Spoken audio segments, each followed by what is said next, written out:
and then the police stopped me. Just hold it tight. So I'll give you the other cream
For real, are you using this microphone?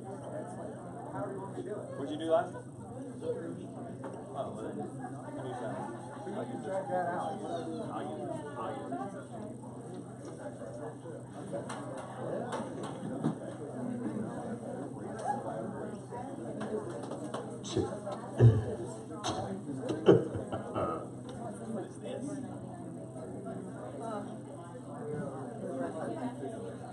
What are we doing with the dresses?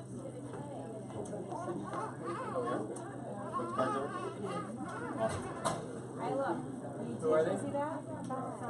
Robin is Glenn East. Okay. Geraldine is Mary Jo's friend's mom. Geraldine Adcock, or is it Adcock with your sister? Geraldine Adcock. Because Adcock is regularly capitalized. So it's like sister. That's Geraldine's sister. It's okay.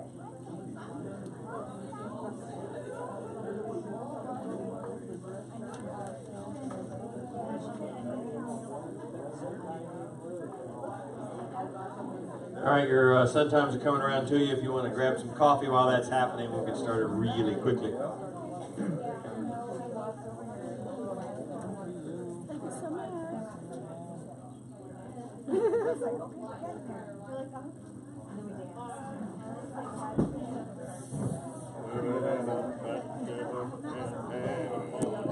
gonna get a little blurry. Here, that's my camera. Not be afraid. Dumb man. Look on that screen, make sure it's right. John, I want to hear a really good show. Ma'am? Tough. That's all the commitment I get? That's it. I will not commit to anything. Are you wearing shoes? No. Oh, okay, then I feel better.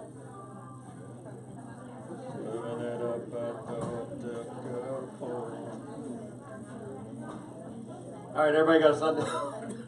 Sorry. Your man's the one passing out. I know.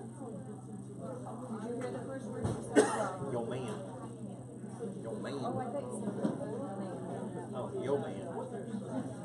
How many cards you got? 34. Adcock. Adcock. Geraldine Adcock. All right, real quick, while your sun times are coming, the two things that are on the board that are not on your sun times are two card. You don't have to run. No, you're not. So we're going to ask you to sing cards tonight. We're going to send them for you. All you got to do is fill them out. Robin Lawrence is Glenn Bellow's aunt. Whatever. And she is sick. No, she quit drinking and had a liver transplant. She's doing great. She attributes it all to God. She quit drinking, so we're going to send sympathy cards. So she had a liver transplant, doing well. So we're doing encouragement words to her, and we're doing encouragement words to Geraldine Adcock. She is 100. On June 4th. Yeah, so I don't know where we're sending her to. So the addresses are here, but you don't even, it'd be nice if you could fill those out for Johnette. That way all she's got to do is stamp it, but if you forget, at least put the name on the outside of the envelope so that we don't mail the wrong one to the wrong person and we don't wish Robin a happy 100th birthday. That would be weird. We could congratulate Geraldine on her new liver. Geraldine. Yeah, if we reverse them, then Geraldine gets the Oh, yeah. congratulations on your new liver. And Robin turns out. So those cards are coming. Johnette's going to bring those to you. Like I said, just do a little encouragement to both. You can do 2 encouraging cards. That'd be awesome. We're going to drop those in the mail. Yeah, evidently they're on Mars because they don't have cell phones or something. Well, Geraldine doesn't have one, of course. She said it was fine to send text messages to a certain number and she would print them out and show them. Yeah, that's weird. Yeah, so Geraldine, no phone.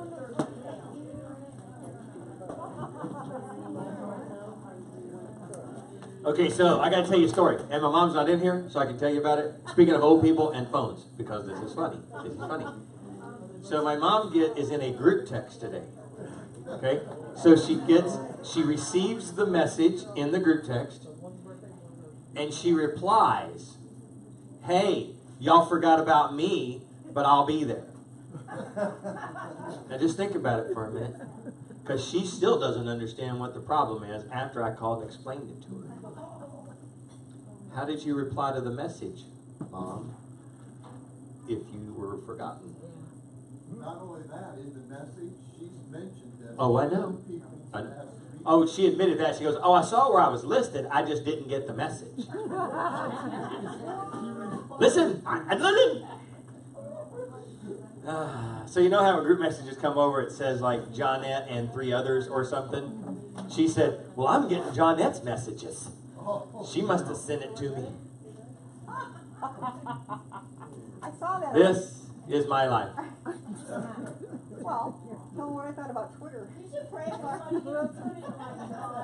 Oh yeah, Johnette wanted me to contact or let her know if I heard from somebody on Twitter before she did. I didn't know. I didn't even know what it meant. Not that I would hear from them, but can you do, like, message them like you do in everything else? So you can like send a Twitter to a particular. No, you can't do that. Now I could Twitter to the planet. If anybody talks to so and so, let him know I'm looking for him. You can do that.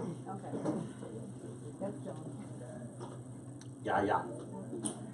Why I don't Twitter. Okay, so things going on campus. So there's a couple of things going on. We just finished 2 shower remodels because we had some damage and issues, so we had to do 2. The bathrooms are in really bad shape, and Janet and Craig are going to clean them. But if you love them and you want to help, are you going to do them tomorrow or tonight? Do it tonight. You don't have to. You can do it tomorrow. No. He's got market and I got others. Okay, so they're going to stay and do some tonight. So if you want to stay and help, we can get it cleaned up. So it's really construction mess. So there's dust everywhere, the whole thing, just in the 2 bathrooms. So if you want to stay and help, they're going to do that afterwards. Then tomorrow there's just a couple of projects that are ongoing. I think Dad has the list too. That's in addition to finishing up these 2. Getting those. We have a group coming in tomorrow night. So then anything else, 9 o'clock tomorrow morning, if you can come and help. Cleaners, some of our cleaners are out of town and some of our cleaners are in, some of our cleaning volunteers. So if you want to come out and help with that, 9 o'clock in the morning would be awesome for that. You report to Sandy Good, and she's a pretty good person to work for, unless you do something wrong, and then she'll let that. No. Huh? No. She's excellent. I did, unless they do something wrong. Just don't break the sweeper. That's right, I know. You see a vacuum sitting around, just leave it alone. Leave it alone. Rest of the things on there you can see, you can be a part. Yeah, the Bible study starts at 9:30, not 10:30 on Wednesdays. You texted me this morning and said the girls will be there at 10:30. I know. No, I'm talking to Jeanette specifically. Look at it. Look at your text. Look at your text. Recorded forever. On the text? Uh-huh. Well, I said I hope to be back by 10:30. and the girls, I know when they start. You misunderstood my text. Diver drive still going on. Don't forget those. Dental unit. We have like half of a dentist. Really, so it's like one dentist for a few days. It's not the whole. So we're kind of making progress, but not a lot. I'd say we're probably gonna pull the plug on that if by June 15th. That's 6 weeks out, so at least by June 15th. So yeah. So is anybody going to the dentist in the next few weeks? Connie, mention to your dentist we need some help. Oh, well, I don't know. I mean seriously, if you know your dentist, call him. Say hey. I don't know him yet. I haven't met him yet. Connie can talk to anybody. But you can talk anybody into anything. Tammy said that, and I agree.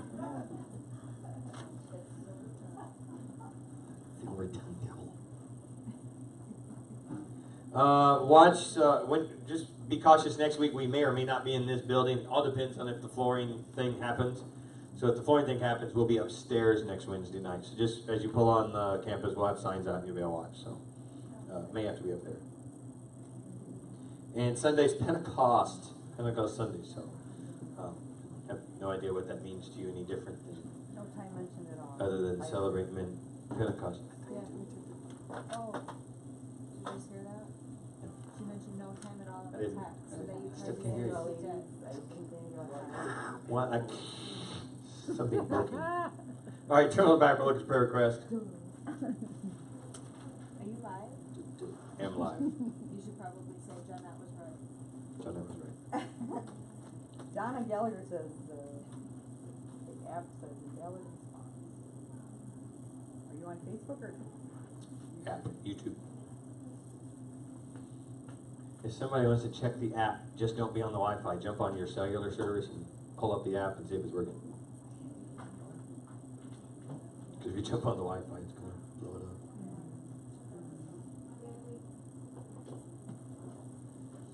Hey, Are we praying for a can I volcano? say something? Hey, can We are- I say something? Yes, you can. I am on the Wi-Fi. That's going to be a Christian joke, isn't it? There's no joke. Oh, sorry. No joke. I'm with God all the time. All the time. All the time. God. Go to the website first. Go to. No, you just go straight to the app. You wanna go Wi-Fi? Wi-Fi goes a lot further than a 25-mile tower. It goes where God teaches you. He trains you. He puts you Okay, in just ignore certain spots. That's where my Wi-Fi is. Now, if you got a phone. At least you're not wearing one of those little helmets. You got a phone and you think your phone go to Wi-Fi and you think you're badass with a phone. I got something bigger than that. Satan has plans, he has big I plans. got God in my life. Big plans. Shows me Wi-Fi. Big plans. He shows me different ways. You brought me here, I didn't even know where you were. I'm gonna lose it. All right, any other add-ons to the prayer request? Big one right now. Johnny, did you pass those cards out? Lightning, yeah. Okay. So you got those. Let's open in prayer and we will get busy. How about Jack? Of Jack and Lori, would you pray for us? That is not me. I am standing here, never moved.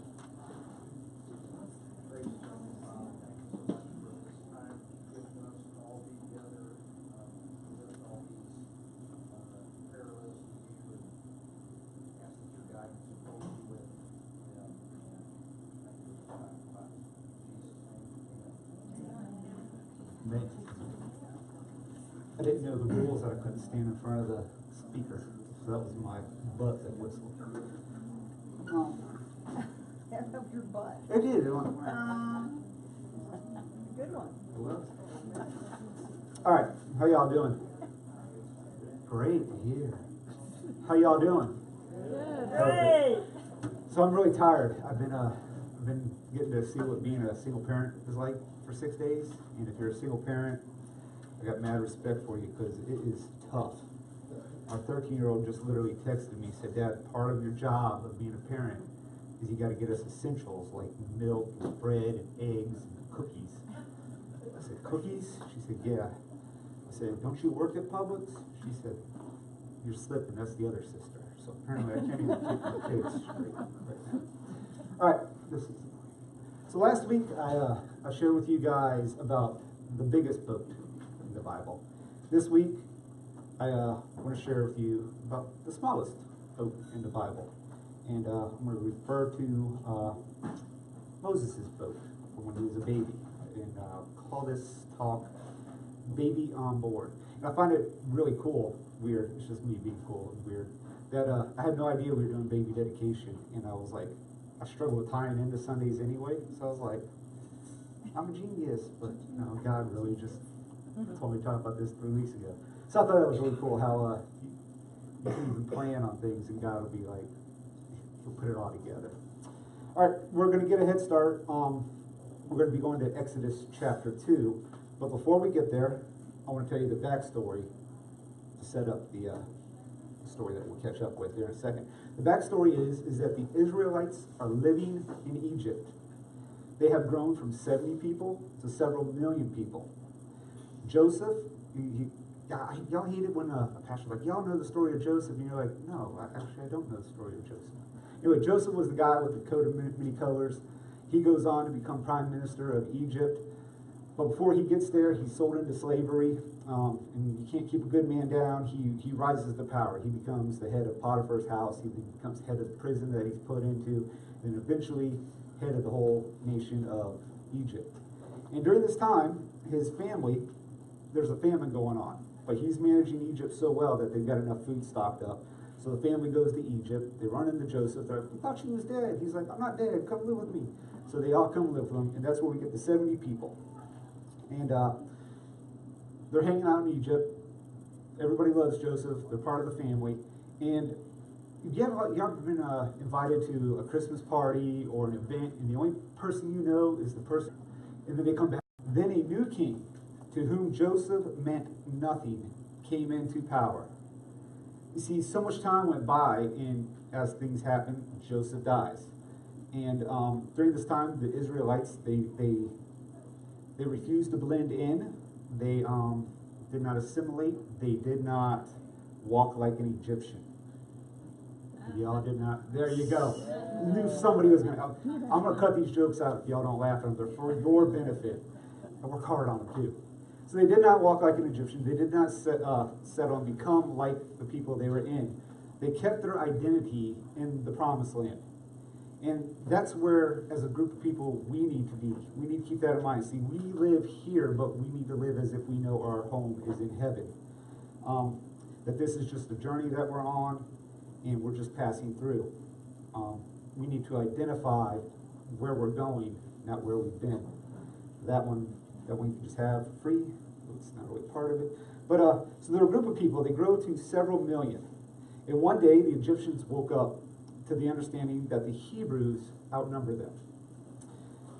These people, the Egyptians, they're like, if the Hebrews go to battle with us and decide to fight for the opposition, they could outrun us. They could take us over. Shoot, they could probably take us over on their own. So the Pharaoh then decides to segregate them. He then begins to oppress them.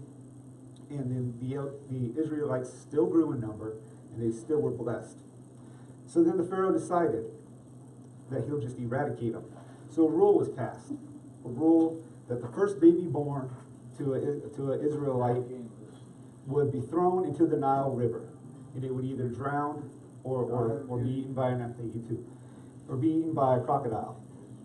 Eventually, with only girls, there'd be no way for the Israelites to reproduce, and they would fade out. Cut to the scene of where we're going to pick our story up. It says in Exodus 2, we're going to start with verse 2. It says, "Now a man of the tribe of Levi married a Levite woman, and she became pregnant and gave birth to a son. When she saw that he was a fine child," some translations say beautiful child, "she hid him for 3 months. But when she could no longer hide him, she got a papyrus basket," some translations say ark, "for him and coated it with tar and pitch. Then she placed the child in it and put it among the reeds along the bank of the Nile. His sister stood at a distance to see what would happen." Now, I wasn't going to read over that, but I read the Bible, I like to get in it. Like, his sister stood at a distance to see what would happen. Like, there's this creepy 12-year-old girl just like, I wonder if it's going to be a bird of prey, an alligator, if it's like she just wants to see. It says, carrying on. "Then Pharaoh's daughter went down to the Nile to bathe, and her attendants were walking along the riverbank. She saw a basket among the reeds and sent her female slave to get it. She opened it and saw that it was a baby. He was crying, and she felt sorry for him. 'This is one of the Hebrew babies,' she said. Then his sister asked Pharaoh," the sister all again, just pops out of the bushes, "Shall we go and get one of the Hebrew women to nurse the baby for you?" And the Pharaoh's daughter says, "Yes, go," she answered. So the girl went and got the baby's mother. She happens to be Moses' real mother. So then took the baby, "Take this baby and nurse him, and I will pay you," said Pharaoh's daughter. So the woman took the baby and nursed him. When the child grew older, she took him to Pharaoh's daughter, and he became her son. She named him Moses, saying, I drew him out of the water. Now, this story is an icon, especially like in children's Bibles. Whenever I read that, the first time I read through it, I pictured the, what's the old movie with, is it Charlton Heston? But then, y'all ever seen the movie The Prince of Egypt? That one, that cartoon, never seen it, recommend it. That scene goes through my mind every time I read it. So it's that the baby didn't get the Old Testament. And when we study, we need to know things like Moses is a type of Christ. They call him an allegory, if you will. It's like one of those, you ever go to, I don't know, we talk about dentist office. I think I saw one in a dentist office not too long ago. They were really big in the mid-90s. It's like those pictures and they got dots all over it. You can just stare at it long enough, like a dolphin pops out, or that's, when you read the Bible, you really got to look at it because these things will start popping out at you. And Moses knew he was an allegory. He even says it in Deuteronomy 18. He says, say the Lord will rise up a prophet like me, meaning him, that you will hear from, meaning Jesus. Moses knew he was just representative of God, knowing someone better was coming. The similarity between Moses and Jesus is uncanny. Just in this story, we can see they both had crazy kings. Jesus had this king, King Herod, and during his story, when he was born, the three wise men go and they see King Herod. They're like, there's a new king in your town. You want to go worship him? King Herod's like, oh yeah, there's a new king. Let me know where he's at. I'd like to go worship him too. And he wanted to kill him. Well, the wise men, they're wise, so they're like, this guy's crazy. We're taking a different route home. They never tell him, so he just goes out and does the same thing. He has like every male Israelite killed, or in Judea, has every Judean boy killed during that time. So both have crazy kings. Their whole lives parallel each other. And what you learn from that is, looking back at Moses to looking at Jesus, is in many stories in between, is that the devil is always trying to keep Jesus from coming into the world. See, this is not a story, when you read it, about some awesome parents who in a last-ditch effort, saved their kid from being killed. It's a story about someone trying to keep salvation through Jesus from coming to the world. See, the enemy knows if he could have eliminated the Hebrew people, then the prophecy wouldn't have came true. That's and there's always been, this is why there's always been a fierce hatred to the Jewish people. We're even seeing that in the news this past week. See, the promise that for Jesus goes all the way back to Abraham in Genesis 15:14. He tells Abraham, after 400 years, his people will come up out of Egypt. Now, the funny thing about that is he makes that prediction to Abraham before they ever went to Egypt. He makes that prediction before Abraham ever even had any kids. See, the whole Jewish nation came from Abraham. And the Bible says, when regarding to Abraham, that describes him as being as good as dead. Like, how are you? Almost as good as dead. You know, and then it gets even better. It says his wife, wish the doctor was here, I looked up this term. It says that his wife was, womb was very, very not working. I think that's the accurate term. So she laughed when she got the news that she was going to have Isaac. So they had Isaac. And then Isaac grew up and he had twins. We know them as Jacob and Jacob and Esau. Jacob's name was later turned to Israel. And then he had the 12 tribes that became the Hebrew nation. But before all that, God said, 400 years, I'm going to bring them up out of Egypt and then take them out. So that prophecy would never have happened if the Israelites were eradicated. See, Amram and Jochebed, that's Moses' parents, had Moses nearly 80 years before that 400 years was up. So 330 years. This is why this story is so important. Biblical historians claim that in the Bible, this might be the most pivotal key point in human history, because all the prophecies, Jesus' lineage, all ride on this little baby boy. For all we know, he could have been the last baby boy in Egypt, That's why. So if he doesn't get saved out of this little boat, rise up and say, let my people go, then the prophecy fails and Jesus and salvation doesn't come. So that this is what the text is telling us, is when we dig deep into that and see that it's more than just a story about a little boy bumping into a daughter. The text is telling us that a few things, and I think that we can apply them if we look a little deeper. The first one I'd like to look at is that there are no ordinary child. There's no ordinary child. You see, the startling thing that I got from that is that the boys should have been thrown in the water. That was the rule, and they were in the country, and they should have followed the rule. That was the rule. But it says, I mean, everybody else's kids was getting thrown in. Why theirs? What was so special about it? Well, it says they saw something special. They saw that he was beautiful. But we need to look at that and then decipher that through the lens of the New Testament. Whenever we look at Old Testament, let's go to the New Testament. So Hebrews 11:23 says, by faith. That's the same thing we were looking at last week. By faith. And we learned that faith is believing what's not seen. It says, by faith, Moses' parents hid him for 3 months after he was born, because they saw he was no ordinary child. And they were not afraid of the king's edict. So the baby's born, it's hidden, which is illegal, and they could have died for that. I mean, not only could the baby have died, but they could have been killed for that too. And they did so because they saw something. See, Hebrews tells us there by faith. And honestly, it says beautiful in some translations, but when we look at a baby, they're not pretty. We say they are. They're not beautiful, especially when they come out. You know, you get these people on Facebook, they're posting it. It's 47 seconds old, and you're just like, give it a minute. Clean that thing up and put a towel on it. For real. They eventually become beautiful, but not right away. You can't see it. But by faith, they saw he was no ordinary child.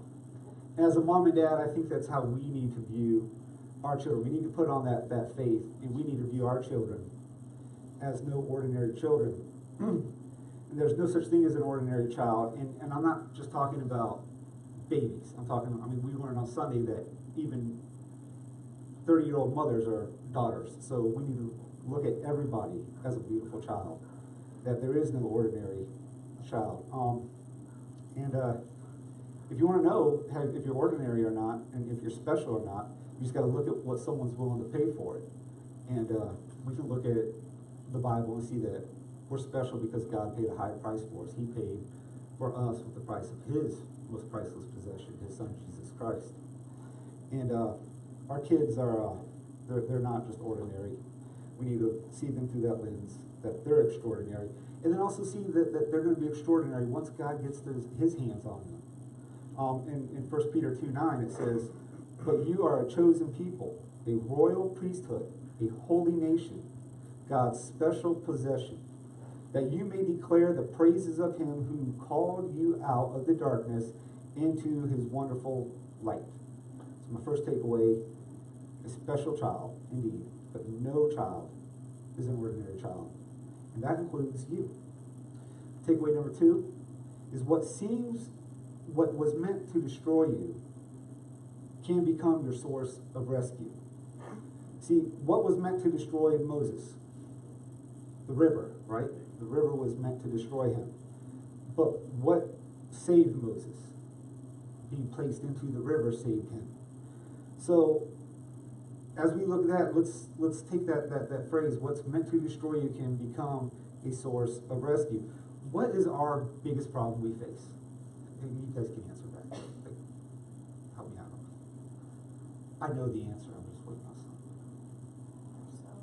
Ourselves. Our biggest thing that we have to go through in life. I'll help you out. It's death. Let's be honest. Death is our biggest thing we're going to face in this life. It's our biggest problem.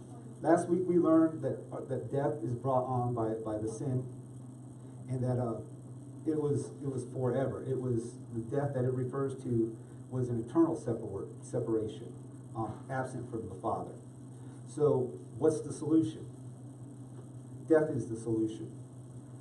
See, in Hebrews 2:14 it says, since the children have flesh and blood, he too shared in their humanity, so that by his death he might break the power of him who holds the power of death. That's the devil.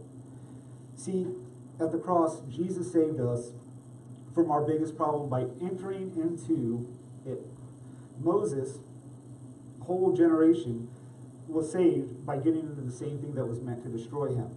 See, Jesus entered to die our death, that eternal separation, to save us from death. And our sin is the problem, but Jesus' death and resurrection is the solution. See, the very thing that was meant to destroy us has become the very thing that was meant to save us. The question is then, it's there. We all know it. So when someone says something like that, you say, so why do we still have to die? I mean, I sat there and wondered, if he beat death, why do I still have to die? And then, so I sit there and I ponder that. And what I've learned is that we don't technically face the full fury of death. David said, I fear not even though I walk through the shadow of death. What we face is just the shadow of death. And I know they both sound scary, but what sounds worse? Being hit by a car or being hit by its shadow? And I know it sounds simple, but dig in on that. Because, see, Jesus got hit by the car. All we have to do is get hit by the shadow. See, because Jesus took the full hit, all we have to do is walk through the shadow into the next life. I mean that it says we walk out of the tent and we get to go home. That's said in 2 Corinthians 5:1.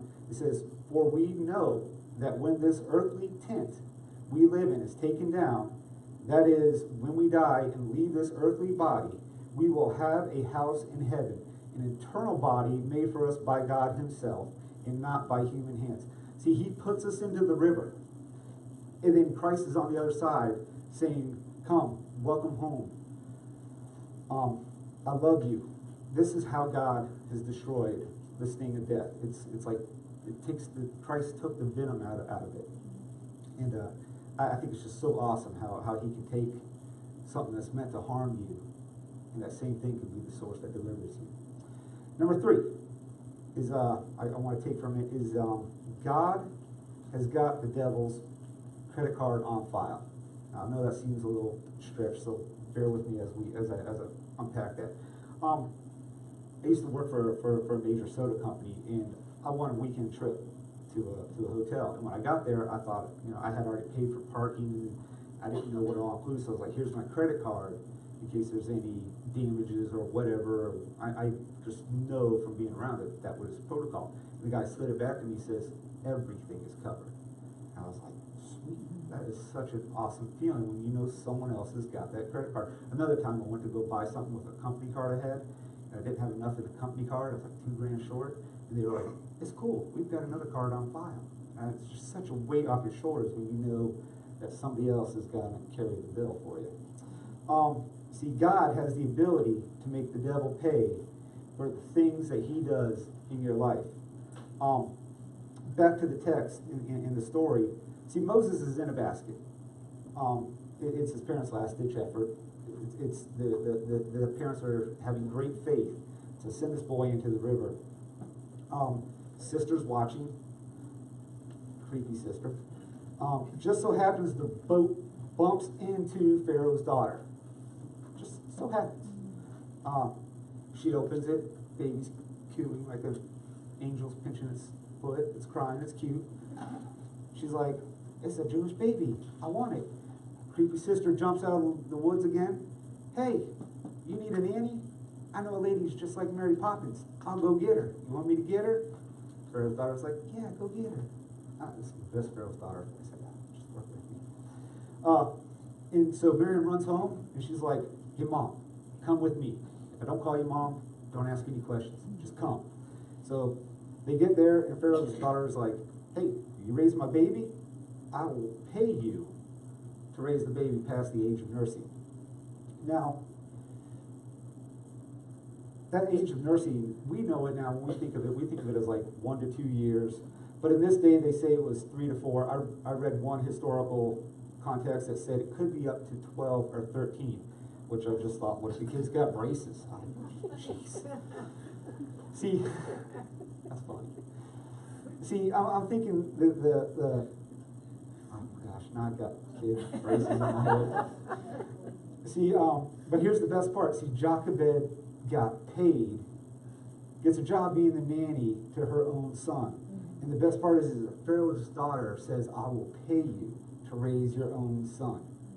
See, they get paid by Pharaoh to raise the baby boy that Pharaoh wanted to kill. It's just, boom, my mind just crazy. How God just works that stuff. I can just imagine them getting a paycheck too. Like, this is our kid, and Pharaoh, like, came from Pharaoh, he's paying us to, you don't know. See, why are they getting paid to raise their own kid? Because God has the devil's credit card. God will sabotage the things meant to harm us and use it for his own good. Now, when Moses turned 13 and he was done weaning and had to go back to Pharaoh's house, not 13, it was like 3. Mom and dad knew that this day was going to come. Like, that was the deal. Like, they were going to get to raise him to a certain age, and they had to bring him back. But what I don't see is them going, well, we only get him for 3 or 4 years. What's the sense on even, he's going to go back to them anyway. During that 4 years, I think that they took that time to speak life into him every chance that they got, to tell them, you're special, you're awesome, who you are, this is where you belong. And to the day when they finally got to bring him back and drop him off. And I can only imagine that. You're dropping your kid off, and the only time you're going to get to see him is when the chariots are passing by, and maybe you can bump into him at the market. But they took the time to speak life into him while they had him. And here's where it gets awesome.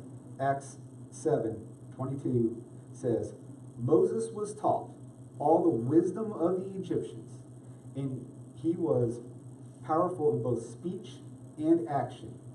You see, Pharaoh was grooming him to be the next Pharaoh. Pharaoh didn't have any male descendants at the time, so he thought this boy looked like a sharp young man and was going to become the next Pharaoh. And Moses was taught with the best books. He was taught the art of war. He was taught how to ride a chariot and a horseback, and how to build. I mean, they built the pyramids, so he had a part in that. He was taught how to manage large amounts of people. See, God was like, that's right, keep paying that college tuition, keep training him, keep equipping him, because I'm going to take that and I'm going to use it for my good. And he was getting trained until the day when he threw off the house of Pharaoh. And he says, I'm not going to be part of this. I'm going to go back with my people and suffer with them. And eventually lead them out. See, God used that training, what Pharaoh thought was going to be to help progress the Egyptian nation. God turned and used it to help deliver the Israelite nation out, and he didn't go to the promised land, like right there, but got him close enough. So the results are not always immediately. Oh no, my bad. I got ahead of myself. Look, what I wanted to say is that so God's using that training, which was supposed to be for bad, and he takes it and uses it for good. And if we look at our life, we need to do that. We need to look at our life in whenever we're in dark situations, we need to wonder what we're going through, why we're going through it, so that we need to think, how's he going to make this, the devil pay for this? How's this seems dark, this seems hard, but what's the outcome going to be? Keep looking for that outcome. Don't keep just being stuck in it. Keep thinking it's going to come, something's going to change. Why? Because when we sow in tears, we reap in joy. Pain's like a microphone. The harder it gets, the more we should be screaming, the more we should be crying out. And if we're willing to look into the pain and worship through it, then there's a rainbow coming. Tying into last week, we're going to have a rainbow. We just can get through that storm. There's a rainbow looming. It's God, and God's plan won't be revealed until after the storm stopped. He's always up to something in our lives. It's amazing. I mean, you know, this hindsight's always 20/20. You never know it till you get through it, and you look back and you just see all the dots and how they connect. I find that amazing. But what we need to learn, also know, is that the results of those seeds sown in sorrow are not always immediately seen. You see, suffering is a seed, The seed gets planted, but sometimes it seems like nothing's going on. Like we ask, where's the good in this? Nothing's happening. I see no good coming. I'm sowing these seeds of sorrow, and nothing's coming. Nothing's blooming. I don't have a rainbow. I don't even see a hint of a rainbow yet. But we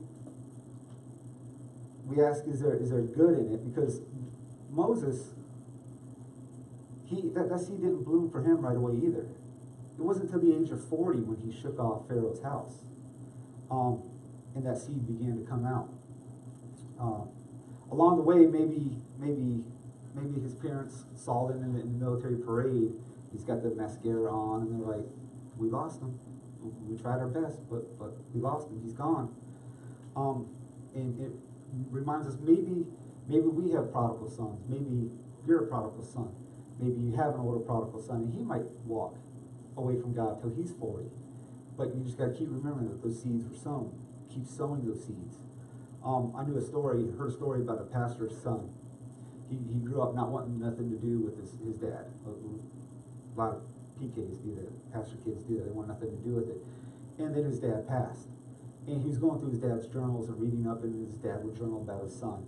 And he came to Christ through reading the journals. I mean, the seeds were sown, and he led his son to Christ even after he passed. It's just another way that God's going to use that bad for good. See, we have to believe that one day, the seeds that are sown in sorrow, we will harvest in joy.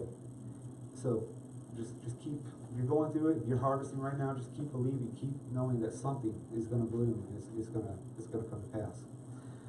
4, let your deliverance define you, not your dysfunction, not your reason for needing deliverance. When I say that, see, Moses got his name because he was drawn out of the water. We can romanticize that story all we want, make it cute and funny, but the truth is that's a really hard story. I mean, really hard. I mean, let's make it real. It's got to be brutal. We just had parents here. Imagine those parents putting that baby into the beach, and that's your only hope. Because putting the baby in the river and let it go off with the crocodiles and the rapids, and it is better than the guards knocking at the door. Like, that's a better option. It doesn't sound like to me. It's that part right there would just be brutal. I can't even imagine it. I don't even want my kids go outside by themselves, let alone put a baby in a thing. So the safest thing to do is to send him down the river. And then 5, 6 years, 12 years later, he gets to find out that his real mom is his fake mom, and his nanny is his real mom, and his sister's crazy. And then he learns about Grandpa, who he loved, and Grandpa was like the guy who came up with the original Holocaust. And his therapy bill must have been crazy. I mean, if you think you have family issues, just look at Moses' life. But his name came from the river, being pulled out of the river. His name did not come from the fact that he was put in the river. His name came from the fact that he was pulled out of the river. His name was from being pulled out of the river of hard circumstances. And we can live focused on the fact that we got put into the water. Like, I come from an alcoholic home. I was abused, abandonment, divorce, and we can allow that to identify us. And that's how we can walk around. Like, I'm Wes, I was abused when I was little. Or we can find the deliverance. I'm Wes, I'm a child of God, I'm special, I'm awesome, get to know me. You know, changes your outlook once you know who you really are, once you look your name to find you. See in 1 Peter 2:9, it says, "For he called you out of the darkness and into a wonderful light." So you can't be walking around in that darkness. You can't be walking around with all that sadness and everything. Come out of it. He's calling you out of it. He will always call you out of it. Step out of it. Follow him out of that darkness and own the fact that you've been drawn out. If you got to change your name, change your name. I'm Randall and I'm awesome. But I like this. See, and I know that it's it's dark, but he's calling us out. And he still calls us out. And we can focus on the fact that somebody didn't want us. But instead of focusing on that, we need to focus in on the fact that somebody did want us. And that somebody gave everything for you. This life, this world, it doesn't make you feel special. But to him, to God, you are special. And it doesn't matter where you came from. It doesn't matter in God's economy. It doesn't matter what you grew up in. He said, I love you, I want you, and I'll never let you go, and nobody can ever take you out of my grip. See, Moses, he would never have gotten to part the Red Sea if he didn't live his life knowing God is the one who drew him out of the darkness of the water. And if anyone wants to add something, feel free, but that's all I got for you tonight.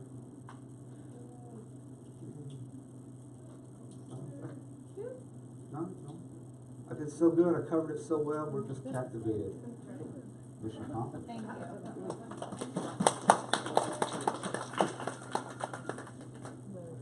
Stay inside the room. That's my daughter telling me to get cookies. Man, let's all stand. It didn't get broadcast anyway. Yeah, was it on YouTube? I was watching it. We got that pretty good. We got an application. Let's pray. We have this room. We're going to put this room together, and then, like I said, if you want to stay and help with Johnette, just holler at her. She'll let you know what can be done in there and get her done. Let's pray together. God, thank you that we can come and listen to your word and study midweek. God, thank you for the refresher of just your word. Thank you for a willing servant to deliver it. In your name we pray. Amen. Who's got a fire hose? Got a fire hose? I love primary. I mean, it's coming from one end to the other with off. No way to the buckets and water.